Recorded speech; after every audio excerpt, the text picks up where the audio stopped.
May problema bang buhay mo? Huwag kang mag-alala. May advice ako.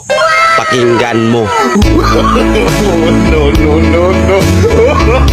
Alam nyo, ganyan talaga ang buhay. Parang life. Basta yung importante ay mahalaga.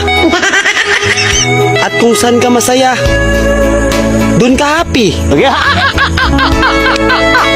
Basta wag kang maniwala sa swerte. Kasi malas yun. Minsan ay sometimes. Kaya matuto tayong tumanggap ng acceptance. Halimbawa, for example, ang baby ay sanggol.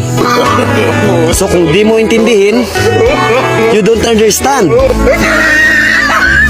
Basta kaibigan, lagi mong tatandaan that wherever you go are there.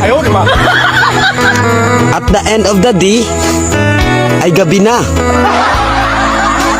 At alam mo, walang umaga sa Japan. Kasi lahat sila ay hapon.